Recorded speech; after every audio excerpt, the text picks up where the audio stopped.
بلکہ اس کا ایک ایک لمحہ فائدہ اٹھانے کی ہے۔ آئیے ہم دونوں سے مرد عورت بن جائیں، بکری اور غسالہ نہیں۔ بکری کے جانے کے بعد ساری رات جاگنے کے بعد گہری نیند سو گئی۔ میری ملازمہ مجھے نہیں اٹھاتی تو شاید دن چڑھنے تک سوتی رہتی۔ ملازمہ کے فرشتوں کو خبر بھی نہ ہو سکی کہ رات کیا کھیل کھیلا گیا تھا۔ اس بکری کی موجودگی کے کوئی آثار نہیں ملے تھے۔ بکری نے مجھے گیلے کپڑے کی طرح نچوڑ کر رکھ دیا۔ مجھ میں اتنی ہمت نہیں تھی کہ اٹھ کر بیٹھ سکوں۔ چوڑ چوڑ درد کر رہا تھا اور نیند کا غلبہ بھی تھا۔ میں نے ملازمہ سے کافی بنا کر لانے کے لیے کہا۔ کافی پینے کے بعد میری طبیعت کافی سنبھل گئی۔ میرا دفتر جانا بھی ضروری تھا۔ آخر میں کب تک دفتر نہ جاتی اور بکری صاحب سے سامنا نہیں کرتی۔ میں نے نیم گرم پانی سے غسل کیا تو میری ساری کسل مندی اور نڈال پن دور ہو گیا۔ پھر تیار ہو کر دفتر پہنچی۔ بکری صاحب اور میں ایک دوسرے سے اس طرح ملے جیسے ہمارے درمیان کچھ ہوا ہی نہیں۔ میں اس لیے مطمئن تھی اور اپنے آپ کو سمجھا لیا تھا کہ شوکت بھی وہاں رنگ رنگیاں منا رہے ہیں۔ کیا مجھے اس بات کا حق نہیں ہے کہ رنگ رنگیاں مناؤں، ان سے بدلہ لوں؟ بکری صاحب نے مجھے یورپ کے بارے میں جو کچھ بتایا تھا اس کا مجھے علم تھا۔ یہ کوئی ڈھکی چھپی بات نہیں تھی۔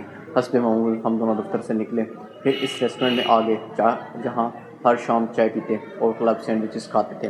ہماری میز پر ایک پرسکون گوشے میں مخصوص ہوتی تھی۔ آس پاس کوئی میز نہیں ہوتی تھی، لہٰذا کسی کی ہماری گفتگو سننے کا خدشہ و امکان نہ تھا۔ بکری صاحب مجھ سے کہنے لگے، غزالہ، میں جانتا ہوں کہ آپ ایک مشرقی عورت ہونے کے ناطے دل و دماغ پر ایک بوجھ محسوس کر رہے ہوں گے، ضمیر ملامت کر رہا ہوگا، ایک بددیانتی کے مرتکب ہونے کا احساس اندر ہی اندر کاٹ رہا ہوگا۔ آپ نارمل ہو جائیں۔ یہ سوچ کر آپ اپنے شوہر سے بدلہ لیا۔ آپ ہر قسم کے احساس کا گلہ گھونٹ دیں۔ چلیے اٹھیے، ہم گھومنے پھرنے چلتے ہیں، رات کا کھانا کسی ہوٹل میں کھاتے ہیں اور اس موضوع پر کوئی بات نہیں کرتے۔